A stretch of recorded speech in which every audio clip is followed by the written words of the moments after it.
This is Entertaining the Light with Amanda Beck and Whitney and Jenkins, where we discuss and challenge the starving artist archetype.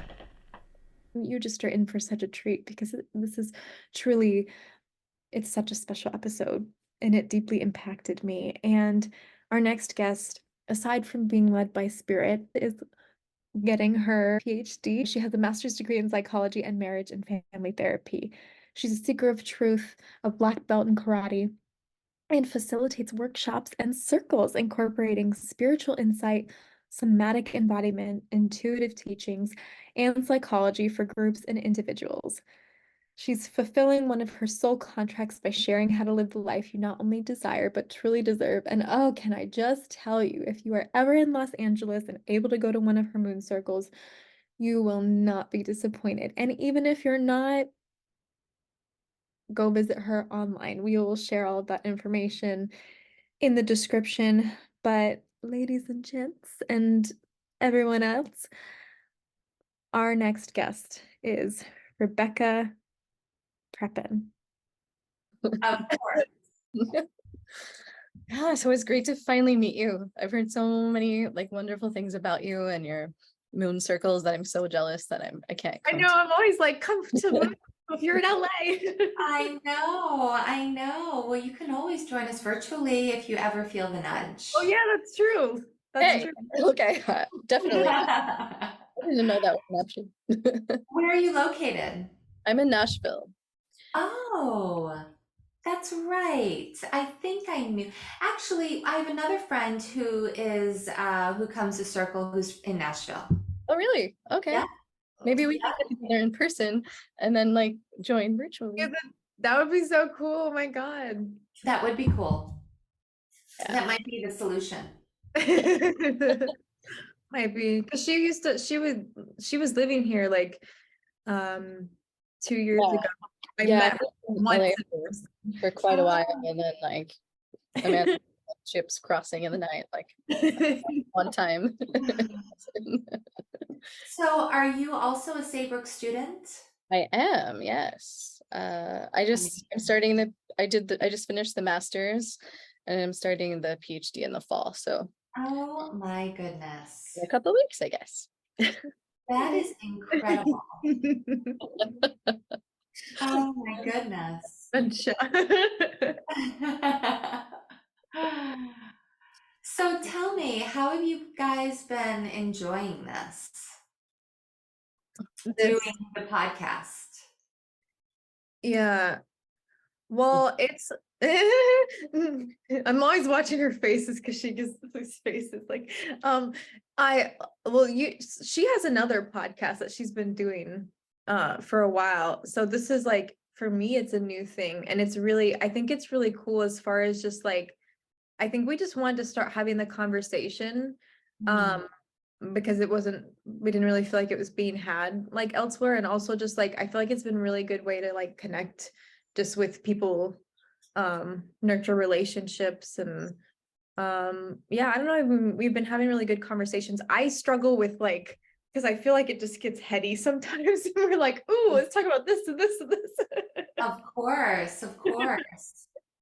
Yeah. No. Yeah, but basically we're just like, holding space, holding a container for the conversation to be had. And I feel like it's an organic thing and things come to light as they're meant to come to light. And so we don't have to have so much pressure on it. So Yeah. enjoy the time and be just intentional about our reason for being here. And from what I know, like about you, which I don't know much, but I know that like you have children in the entertainment industry. So Yeah. that's your anchor to this, and also like you're really interested in other things that we are, so we can go off on tangents should we get there. But I think like if we focus on that core of like being a mother to children and like nurturing them and this trajectory that they're on, like that would be a good starting off point. Beautiful. Yeah. Sorry, I was just gonna say, did you do modeling or something as well? I feel like for some reason you did. Okay, I was like, for some reason I'm thinking How did you know that? I don't know. I'm fixing my hair as we are talking I'm about going this. Okay. Yeah. So you have, I was just curious because I can't remember how I don't know why I know that, but I thought I've seen something of you. Maybe you posted something. I don't know what I saw. There's a friend of mine, Dion, who she's the lash The extension last I've seen. owner, right? And so she posts a lot of videos of us back in the day, and she references our time as models and all of that. So yeah, Okay. there was a time in my youth that I did a lot of modeling and spokes work and commercial work, and it was a very different time, but it also, I think, set me up for what things might look like for my children. So I had, even though it was a different genre, if you will, I still had a little window view of, okay, I have a little bit of a grasp on what this might look like. And then we went from there. And you know what? I'm still learning. Oh, that's great wisdom to have, and it's definitely a part of the industry for sure. It's definitely relevant to everything that we're talking about. Yeah, definitely. Yeah. I'm curious more to hear about more of that too, like how that set, like your experience like set you up to know a bit about what to expect when your kids were interested. And Hmm. Yeah. So are you from LA originally? Like, is that like where you're born and raised? No. I am from Toledo, Ohio. Okay. And I was born and raised in Toledo. My parents were, well, my mother was an immigrant. She came from Syria. And my father's side is also from Syria. So I'm technically first generation in the United States. And it was a very interesting journey for me growing up. And, you know, learning about life, but kind of living this Middle Eastern lifestyle in an Americanized world, and having two different experiences, you know, from home to school, from home to other friends' homes. So it was interesting and eye-opening as my personal world unfolded. So yes, Yeah, absolutely. yeah, I'm grateful to be from the Midwest. Right. Yeah. Anala Atakalam Arabi. Oh, well, that is amazing. Where did you learn? I had a really good friend from Syria, so No kidding. yeah, I remember very small things, but that's one of them. So I love that. I love that. So good. Amanda. what did you say? I'm like, wait, are you getting ready? What did you say? I don't know how to speak Arabic, so That you don't know? Yeah. Oh, okay. Ditto. Very good. yeah. So your transition from Toledo, Ohio to Los Angeles. Let's talk about that. So I originally left Toledo and moved to Las Vegas. And this is when I was unattached, a young girl, 25, and I decided that I needed to move out west. And in doing so, at the time, I thought I had this career in entertainment. And I did not enjoy modeling per se, but I really wanted to be a dancer. And so I thought I was going to leave Ohio and move to the western part of the country and learn how to dance and become, I don't know, I wanted to be a fly girl. You know, do you remember that show in Living Color? You can find reruns, but in Living Color was, you know, that's where Jennifer Lopez was discovered. And it was just these amazing dancers just kind of bringing the screen to life. And that's what I wanted. So I thought I was going to move to Las Vegas and dance. And I took probably about a month's worth of dance classes. And because I have a martial arts background, I was struggling with how to point my toe, because martial arts, you're flexing, in dance, you're pointing. And so I was like, maybe this isn't my world. But then things like quickly changed. I met the father of my children, and we had children together, and I quickly became a single mom. So raising children as a single mom really allowed me to become immersed in ways that I think otherwise we aren't, because we don't have the choice as a single mom, right? It's a difficult journey, and I applaud all mothers. But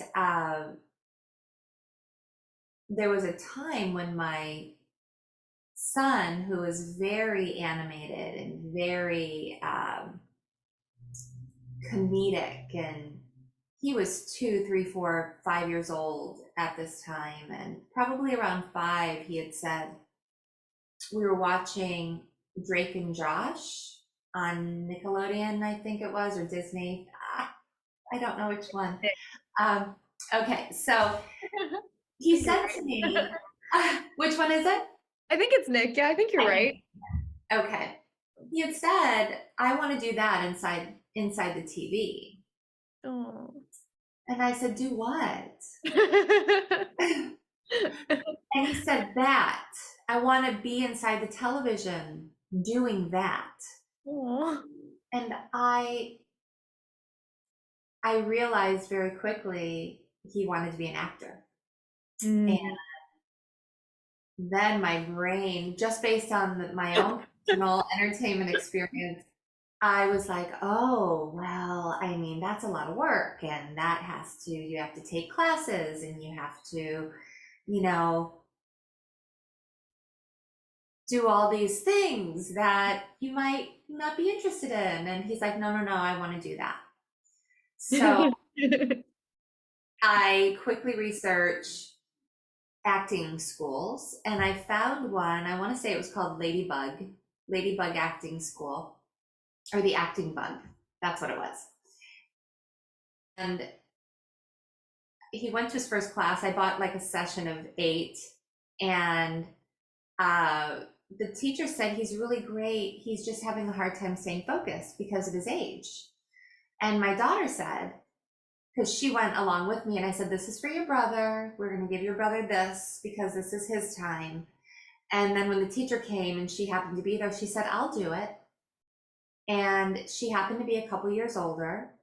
And so she basically took his place. And that's where it all began. Wow. The discovery of, oh, there's something here. But it was 8 weeks, and that was it. And then we kind of like just forgot about it for a little while.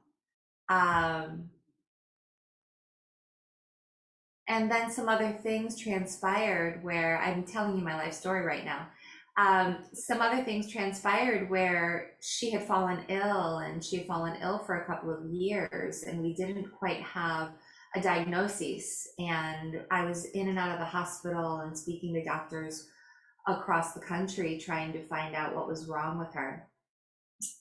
And she wasn't able to attend school any longer, and she wasn't doing very well physically, and then of course emotionally it takes its own tolls. But we after about 2.5 years of in and out of the hospital, she was diagnosed with type 1 diabetes. And it was in that time and space where she had stopped walking, she had lost 20 pounds, she was not even functioning as a normal child any longer. A friend of ours had come and said, what about what about enrolling her in a pageant? And I said, she can't even walk. She stopped walking. And that offering of the opportunity to put her in a pageant, even though that wasn't my world, right? It gave a focus and it gave a direction for her to have something to look forward to. And from that, another friend stepped in and said, how about improv classes to help her think on her feet during the pageant experience? And I was like, okay. I mean, it was almost like it was all divine. All of these little, these offerings of people stepping in and saying, how about this? How about that? And then just answering yes to that. That improv classes led into her doing a short film, which then quickly led to her being represented by an agent in Los Angeles, which then moved us from Las Vegas to California, where we now reside. And both of my children are in the entertainment industry. And doing quite well, I might add.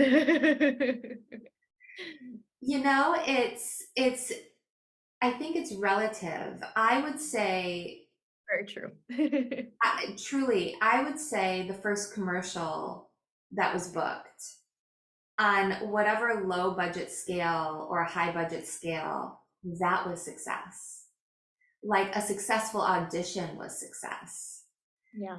A successful acting class was success, right? Like a productive acting class was successful. So there are stepping stones on this journey where we forget to applaud or forget to sit in and be present with, because when somebody sees your child on television, they're like, oh, wow, well, that was easy. It wasn't. Oh no, you're like, oh. Right? Or they got lucky. Yeah. Or overnight success. Right. You're like, no, we've been here for like 10 years. That's exactly right. That's exactly right.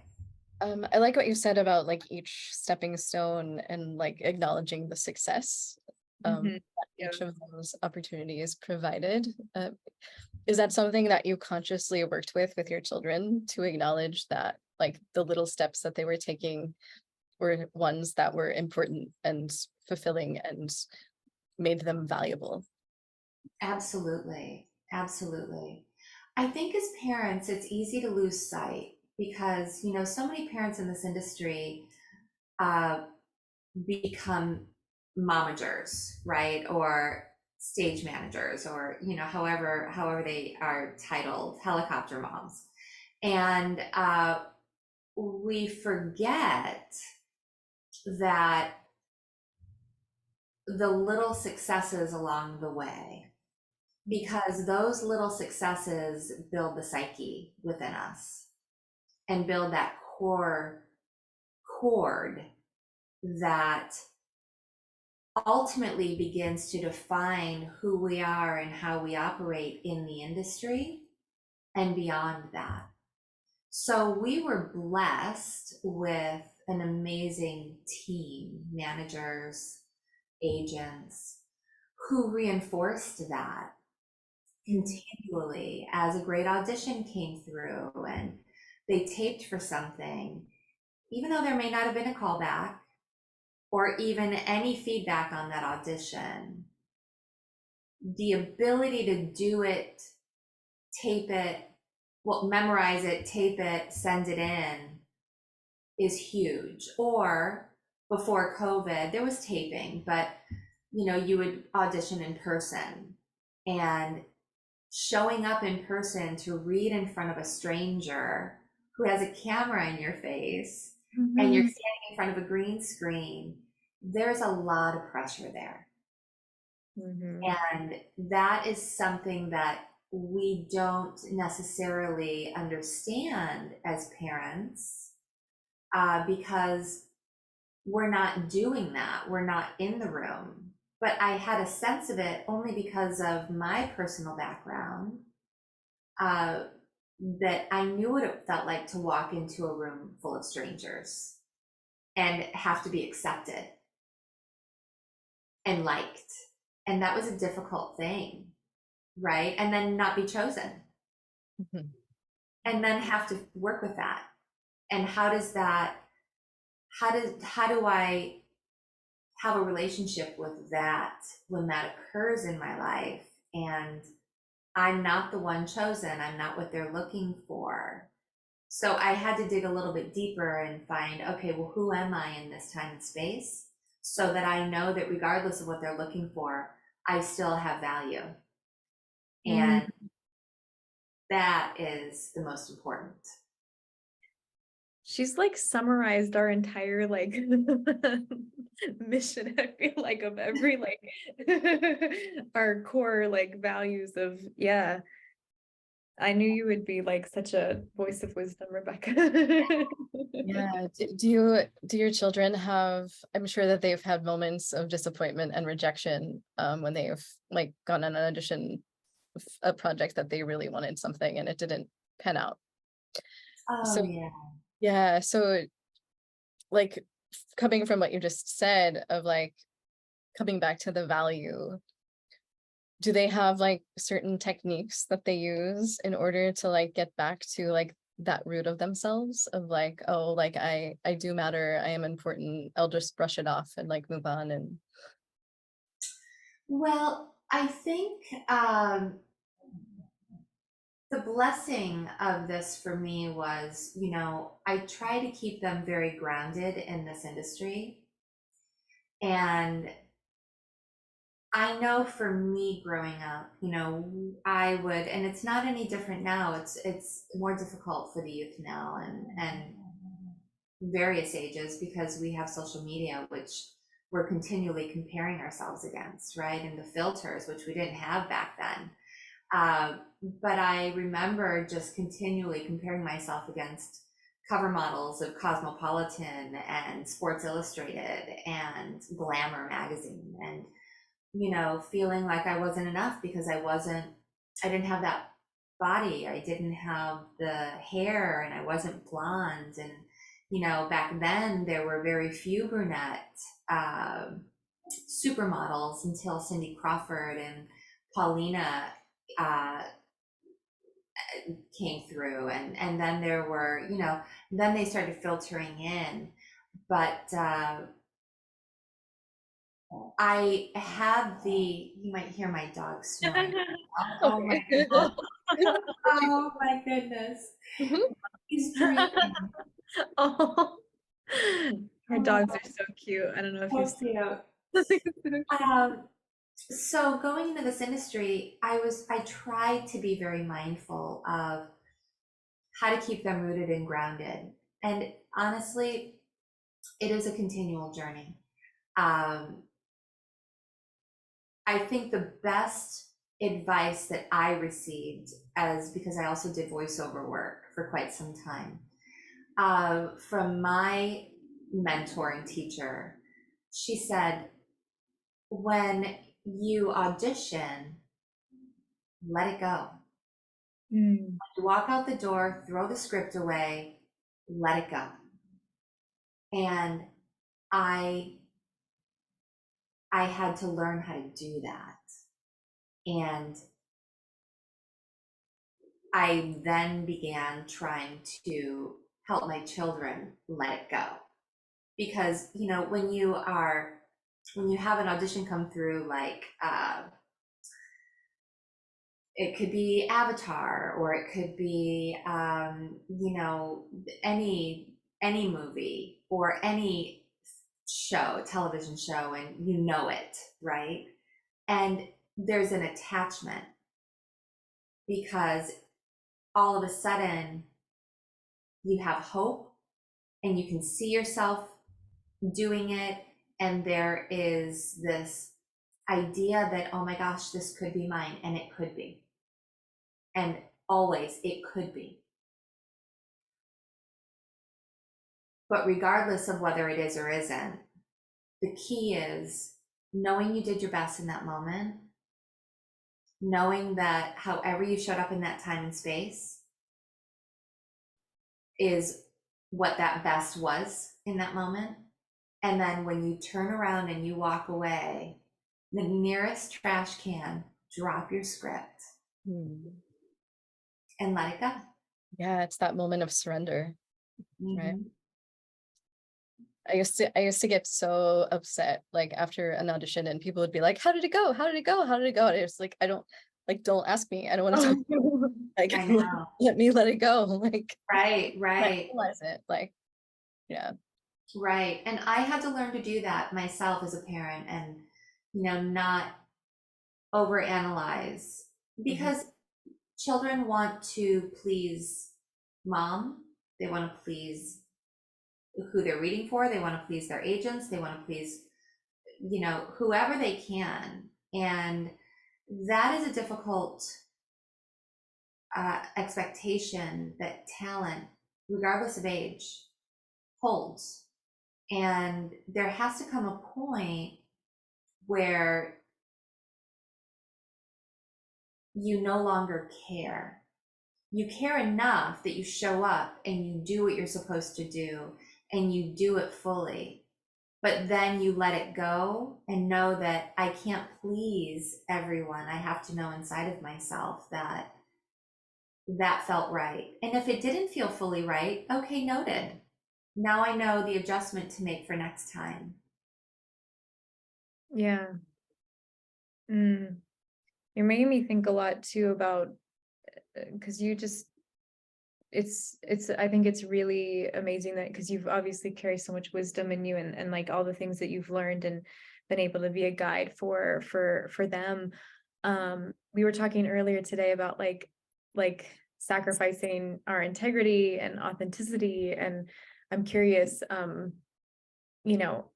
navigating that as well, just because like I know that I've really struggled with like even getting representation, because I'm just like I don't want to like lose myself in the process. I want a team that's that we're on the same page, that I don't lose my authenticity. Hmm. Hmm. And that's where I would invite you or anyone who wants to remain true to themselves to take your time Yeah. in deciding what it is that you want to do and who you want to represent you. Yeah. There are a lot of managers and a lot of agents in California, New York, all across the country. But of them, when you set your vision or the intention to align with someone that can serve those things within yourself and honor those things within yourself, Yeah. now you set the precedent of energy to Mm. bring those types of managers and agents towards you. And it really is this magnetic force, because that is how we did it. And I believe in intention wholeheartedly, because there's such a power. You have to know what you want before trying to go out to find it, right? There are people kind of flailing in the industry who don't know what they want, and they go from manager to manager to manager to manager to agent to agent to agent, searching. Yeah. But they don't have the clarity of, okay, what's the baseline here? Mm.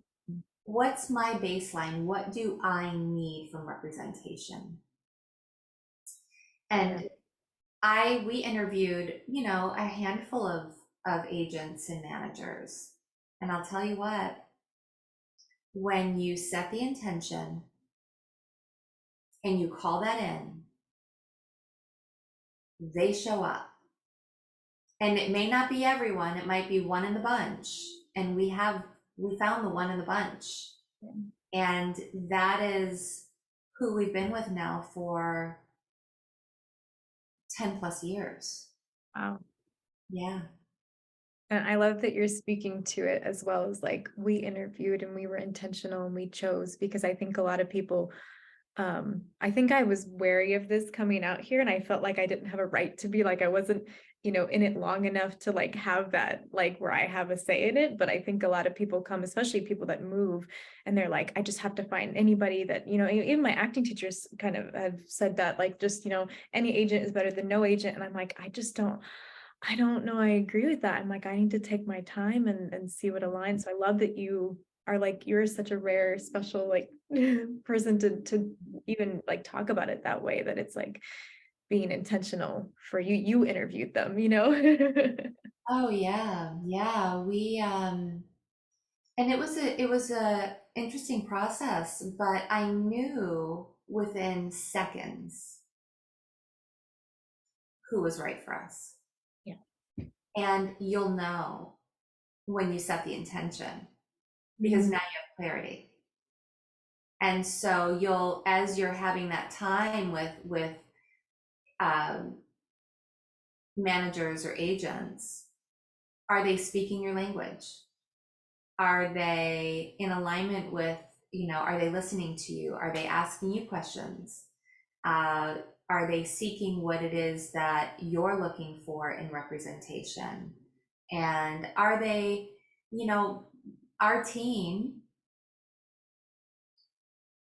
they were so confident in and sincere, but confident in the process, that there was no rush to sign Fallon and Robert. There was no rush to sign anyone. And they're really signing, the family, because at that age, you're dealing with a family, you're dealing with mom and kids. It's not just kids, right? But as they grow older, mom kind of weans out, and then, they really take over. So now it's a really beautiful relationship, because there's time that has evolved through the course of this, and there's understanding, and there's patience, and there's loyalty and commitment, which is hard to find. Yeah, I kind of want to make a connection to something that you said earlier about your son and him looking at the TV and knowing like he wanted to be inside of it, and like that moment of awareness, that spark like within him, because that spark is the reason why, like, even though like it might be challenging, those things of like finding the agent and going through the things and the steps in the business, you are accepting those things because that's the container that you have to work within in order to be able to fulfill that spark and that drive. Hmm. Hmm. That's beautiful. The diamond. Yeah, yeah, that's beautiful. That spark and drive that you're speaking to,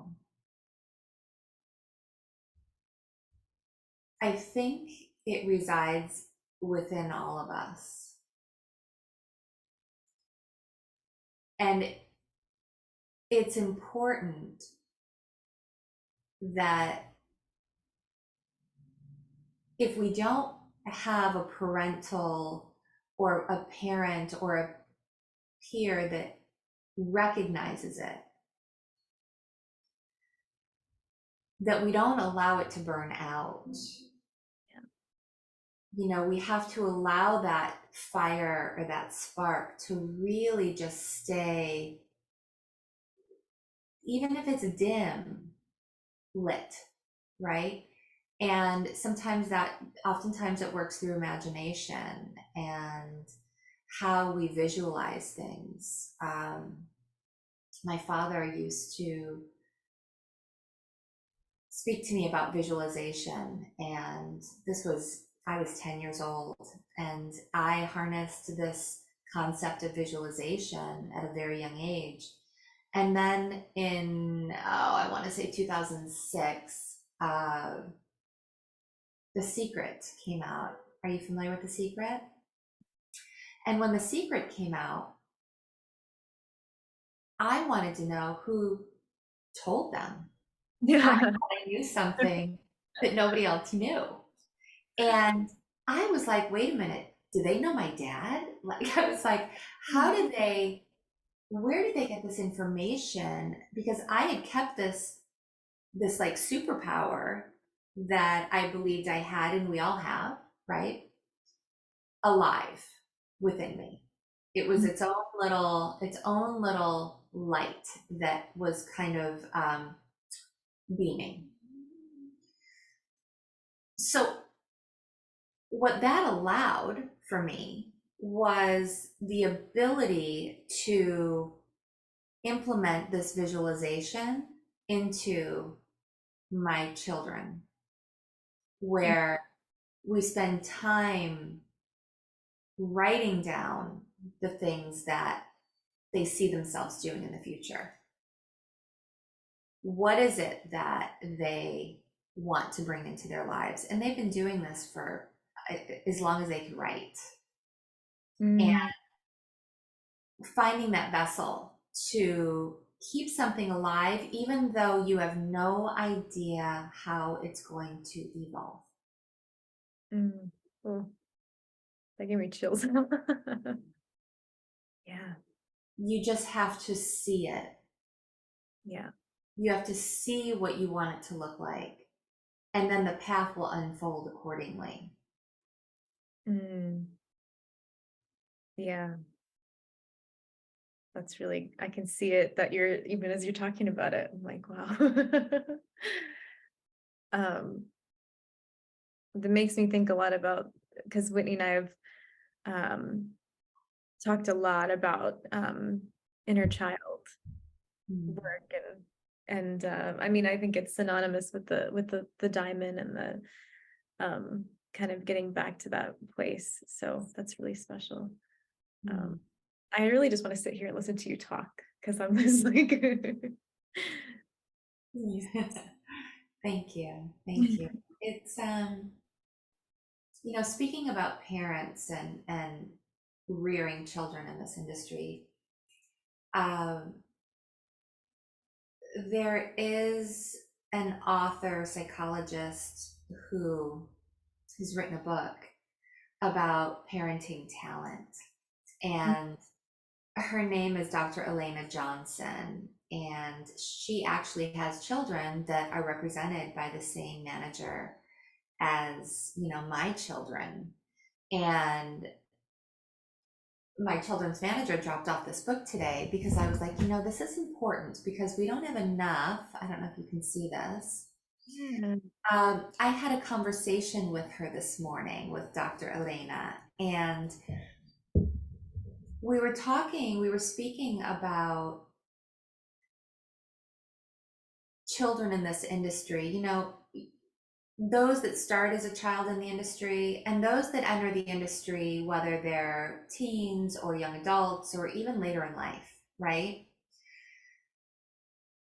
There is a process emotionally to all of this. And to your point, Amanda, the inner child. If we don't spend time with the child within us, which I believe has this magical component to how we show up creatively, how our inspiration evolves and unfolds in the world of entertainment or enlightenment or creativity. It doesn't matter if you're an actor, a writer, a singer, a painter, it's all creative.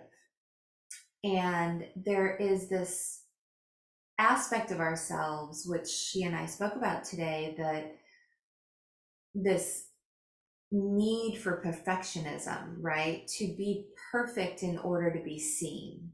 And when we are striving for perfectionism, it leads to paralysis. Yeah.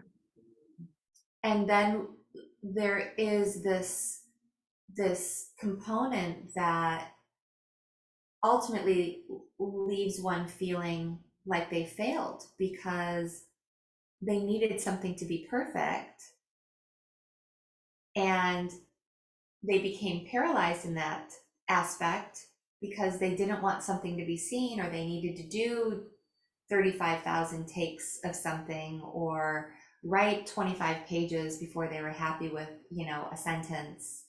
And I'm just, throwing things out there. But what I felt like regarding her book, because I do follow her on Instagram, is as parents are learning how to parent their talented youth and children, really what's happening is parents are learning how to parent. They're seeing themselves in that time and space because they're able to now learn maybe aspects of themselves that they didn't necessarily have that vessel to move through because they didn't have a parent who could guide them in this way. And then maybe even as a young adult, reading this book might allow one to parent themselves in the sense of being in this industry. These things that come up are normal. The imposter syndrome, the need for perfection, the feeling of wanting something so badly that you become hyper focused on one thing, and then other things kind of fall to the wayside. And then when that one thing doesn't come through, the devastation that might be felt. There are so many components that go along with this, but I think the essence is knowing that we have to continually nurture aspects of ourselves, because we may not find someone else who can nurture that for us. There's so much good stuff here. No. So much. Another thing that Amanda and I talk a lot about is like the idea of the starving artist, and how like we don't need to have that paradigm, and like we need to look at ourselves holistically so that we can like fulfill every aspect of our lives instead of like that one focus and letting everything fall away like you were just describing. And something else that came to mind when you were like exploring all these different parts of ourselves was that inner child and its connection to the different archetypes, and how we have all of those archetypes within us. And I think that's probably something that you are way more expert at than I am. So I give the stage to you. Yes. Well, there are so many archetypes. And in this industry, how do we embody these aspects, right? And there is this, and I love the archetypes because in a sense it gives us permission to exist a certain way, to embody certain characteristics. And it also gives us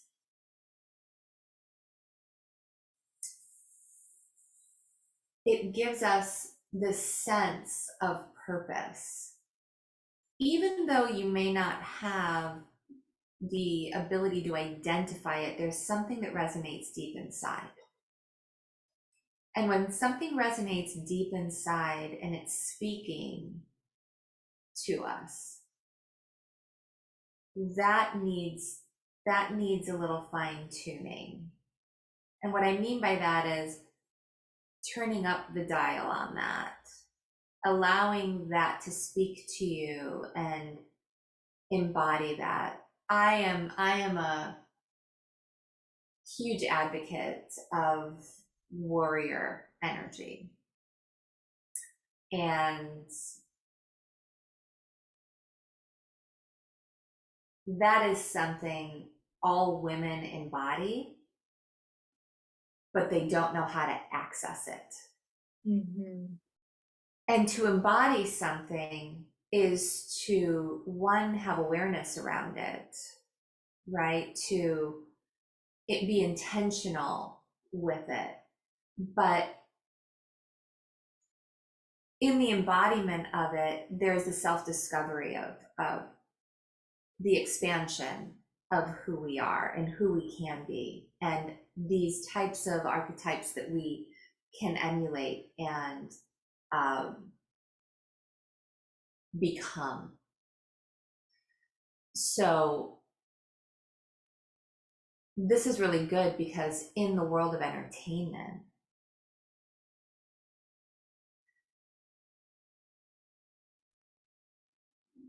this gives leeway and pathway for artists to cultivate these types of characteristics within themselves, to become more of the artists that they already are, right? And lean into aspects of themselves that they may not otherwise lean into. They may not otherwise give themselves permission to. And then also in everyday life. Yeah. Right? In everyday life, how do we embody certain characteristics and give ourselves permission to sit in that, to be in that? Permission, that keeps coming up. You're making me think about because like as far as acting, like that's been my experience of I'm like finding all these different parts of myself that are reclaiming these different parts of myself through all these different, characters that I'm like, oh, I didn't realize that was a part of me, or and paradoxically when they tell you you can play this and this is who you are and this is your type, and I'm like, no, I'm all these things and it's important. And I'm curious because we kind of had a similar conversation earlier today about reclaiming these parts of yourselves and looking at it holistically, and how someone in the entertainment industry can navigate that again holistically rather than having to sacrifice parts of yourself. How can you use creatively find a path in this industry where every step is a stepping stone to that, reclaiming yourself and not having to take on that attitude of you have to sacrifice and give up parts of yourself, but like to find your way back to yourself. It's really good. Yeah, aligning with your authenticity, I think is kind of like what it comes down to the root of. And I'm curious because like you have a son and a daughter and they're teenagers, and so like they're discovering who they are currently, like in their own lives of like growing up and coming of age. And so that has to be also a unique avenue of exploring those things as well, in addition to the acting. Right. Well, thank you for saying they're teenagers. They're actually they're in their 20s. But I will take the teenage years because that predates me. But this is important because there's a lot of expectation that we put on ourselves regardless of age. And finding comfort and safety within ourselves, that we aren't comparing our bodies, our hair, our skin, the way we look, our eye color, our talents to the next person, is an important it's an important ability to learn. Now, being in this industry, you know, and in truth, growing up, I say growing up, I grew up with my kids. Having young children in this industry at the time when we started, my son was 13, my daughter was 15. And there was a lot of comparison. You know, my son was always taller than the rest of the kids his age. And he really struggled with the height aspect because he'd walk into a room and he's 6 foot and everybody else is 5'5". And that was difficult because they're not going to cast a 6 foot actor against a cast of 5'5" actors, which are the majority, right? So there was a lot of this, I'm too tall when he walks into a room. It was this sense of he's already standing out because he's taller than everyone else, right? And then there was a body image issue for my daughter, you know, where there's this comparison of other girls on set, or what it felt like to be in dressing rooms or wardrobe, and learning how to navigate that and be comfortable in your own skin, regardless of height or shape or age, finding ways to be okay with that and not compare, because we can fall into that hole of comparison, which can be so stifling for anyone, regardless of career, regardless of education, regardless of anything. Yeah. If we don't know who we are and we aren't doing that inner work, then we're going to be continuously looking for that external validation.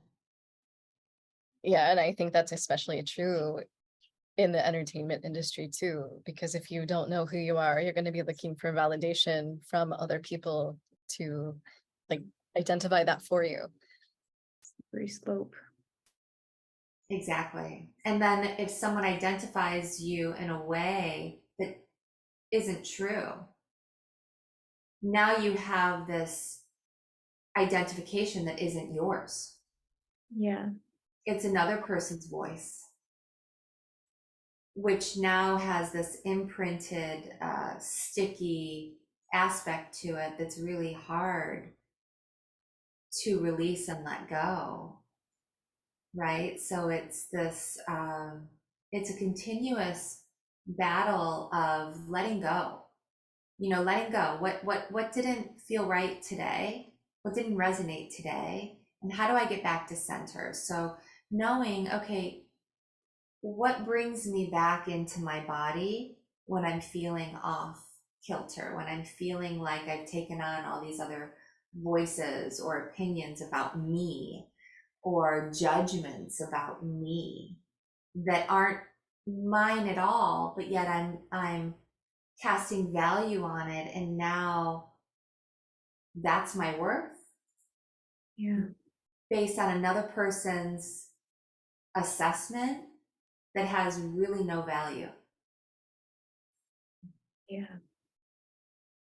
And I think that speaks, you know, to what you were, it goes along with what you were speaking to before, with like finding your intention and again, just knowing what you want, knowing who you are, because then that's how that to me is like, it's clicking in, is like, okay, like that's how you navigate it.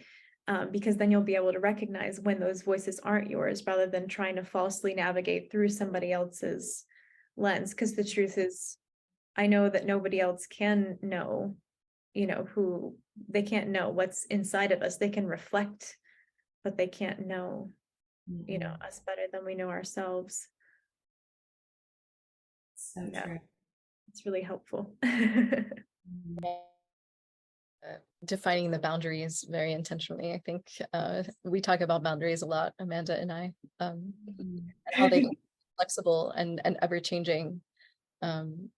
So No, truly. And if we don't have boundaries, if we don't have the boundaries around us, the flexible ones and the defining ones, right? The ones that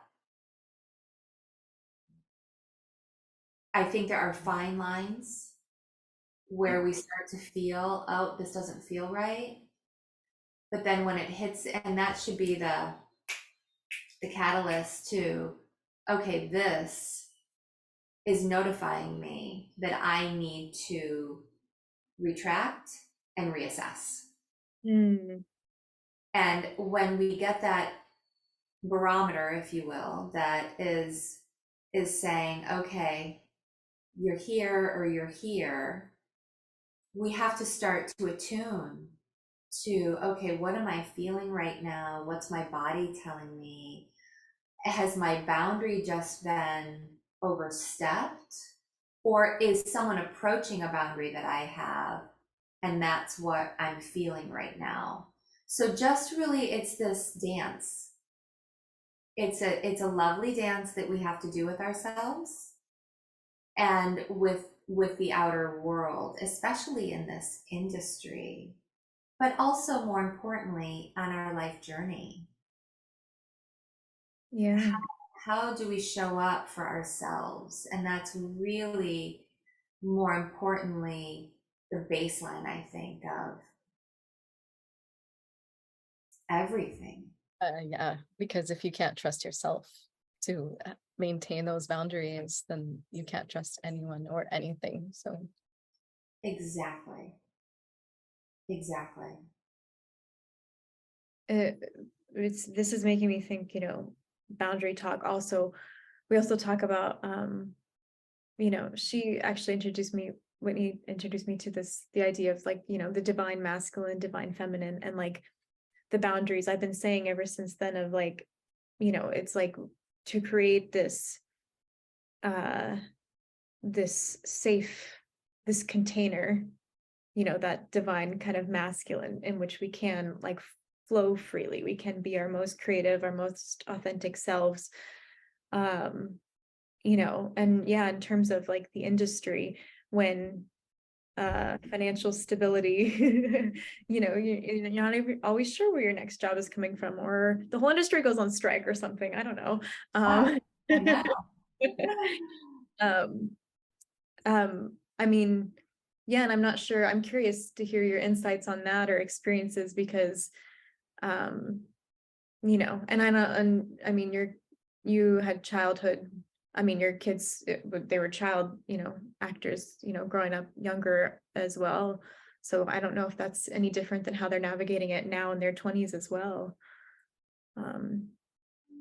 Well, yeah. So the navigation and the strike. So with the strike, this is, yeah, I actually had to reach out to our manager this morning to ask, when's the last time actors and writers went on strike in solidarity? And I'm pulling it up right now. I believe it was 1960 that there was a strike. Let me just, 1980, forgive me. So Wow. SAG performers last went on strike in 1980, while screenwriters did most recently 2007 to 2008. So it lasted quite some time. But the duality of the strike was in 1960. And to go through something like this, where it's not only affecting actors, it's affecting writers, it's affecting managers, it's affecting agents, it's affecting our psyche, our feeling of self-worth. When is our next check coming in? How do we identify with ourselves now that money isn't necessarily coming in? And what is that doing to our mental health? during this period of time. You know, as an actor or as talent, even as a writer, it's very much, you may have come off of a blockbuster movie and now it's, well, what are you working on next? Right. It's difficult in this industry to just be present with what it is that they've just accomplished or just did. Because the question is, well, what's next? Well, now when we start to think about what's next, what happens? Fear ensues because we're no longer present. So the anxiety now kicks in, and that is perpetuation in this industry, is perpetuated by the continuum of, well, what's after this? Yeah. Wait a minute, I'm still ravishing in this blockbuster I just did, even though the role might have been really small or as grand as it may have been, right? So with that comes a lot of this identity crisis of, will I ever work again? Truly. Am I good enough? Yeah, and especially like bringing the diamond back into it and that spark that doesn't go away. That's still within you. So like, how are you directing that, and where is that going? And we talk a lot about the value of artists in society as well, because they're not really valued very much. And the strike is one way of acknowledging the value that is really placed upon them. So it really like comes down to each artist like connecting with themselves and finding the value inside of themselves in order to transform that within society. I love that. And there's so much value there. There's so much value. And how we have the gift as spectators, right? That we have the blessing to receive and watch and lose our own self in the immersion of art, of someone's creative flow that we get to now experience. Yeah, and find other parts of ourselves too. Yes. Yes, because it's a continuum. Your spark sparks something in me. Yeah. And my spark sparks something in you. Yeah. Permission. You're giving permission. Yes. I want to respect your time. So like we're coming up on an hour. So I don't know if you have like a hard like cutoff time where you need to be wrapped up. So I have a few more minutes, so I can do about 5-10 naps. Yes. okay. Yeah. I appreciate that. I can't believe it's been an hour. Oh my goodness. I know. So in flow right now. Oh my god. So good. Oh, yeah, like your children are very fortunate to have you in their lives, and As like are we. planting that like seed of visualization that your father planted within you, that I'm sure that someone planted in him as well. Yeah. Thank you for that. Yeah. It's it really has its own powerful force when we can see something and we do work around what we want something to look like, right? It's magical because when we honor it and when we honor the vision, right, and we remind ourselves of the vision, you know, there might be, in the work that I do with women in the Goddess Moon circles, I'll often try to bring women back to the playfulness of who they were when they were young. And what did they see themselves doing as a child? How did they get lost in thought? What was their big dream, right? And that dream brought joy. That dream elicited certain emotions and dopamine and, your body's chemical reaction. And when your body is eliciting these chemical reactions, it's sending information to the subconscious, which is now then saying, oh, okay, ask and you shall receive. And so the subconscious is just there to serve. So we really have to reprogram our mind, or retrain our mind, I should say, to go back into the place of what brings us joy, because from that place of joy creates inspiration. And when we're in inspiration and living an inspired life, everything else follows suit. Yeah. So when we revisit the vision of what it is that we have or had, and we spend some time cultivating that again. And let's say you had a vision when you were younger. When you think about that vision, it brings joy. Spending time writing that, and how can you bring that into your world today, right? Like, how can you implement aspects of this in your world today and work with that and spend time with it? Maybe just read it once a day, or revisit it, or put it up on a door or a mirror that you can remind yourself. Or maybe it's a mantra, or maybe it's a saying like, I am aligned with all good things. I am aligned with all good things that are meant for me. So good.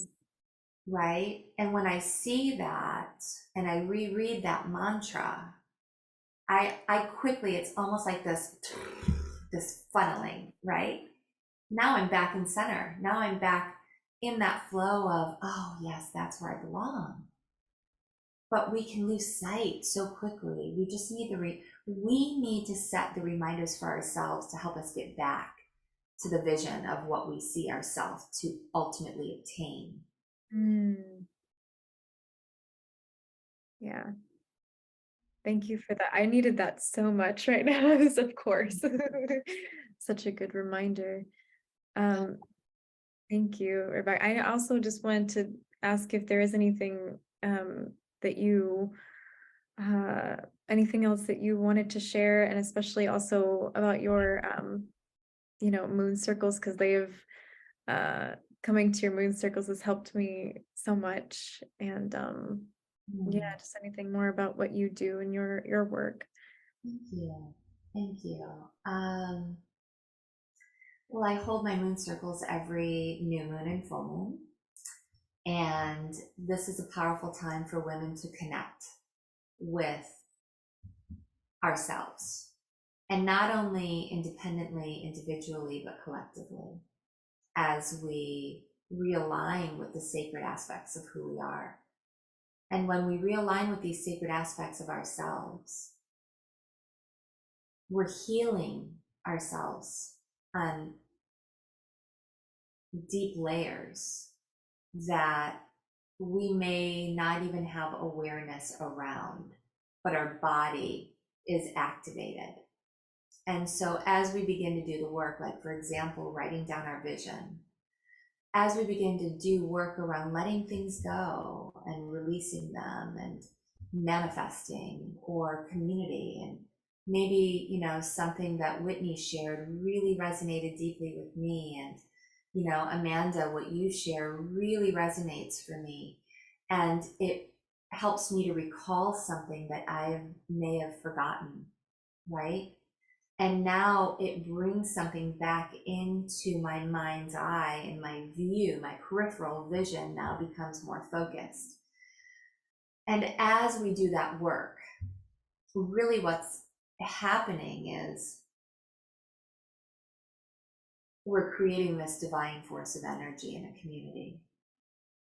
that creates power and healing and sacredness that we so easily and so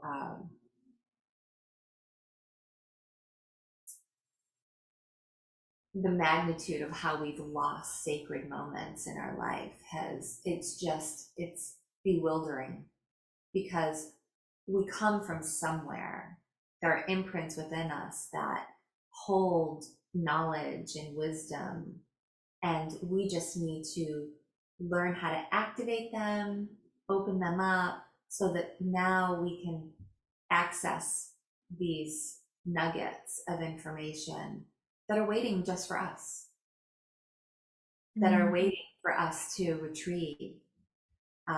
So yeah, that's a little bit about the work, that I do, that you've joined us, and I can't wait for you to join us, Whitney. Yeah, I'm really super excited to participate. And thank you so much for sharing all of your wisdom and your story. It's really, really valuable. Thank you. Thank you. Thank you for having me. And the work that you're both doing is really beautiful, and bringing to light aspects of topics and healing, which so many young minds and older minds they're hungry for and need. So I appreciate you having me and asking me to join. It's such an honor, and I can't wait to see what else you both do, and I'm a huge fan. Thank you.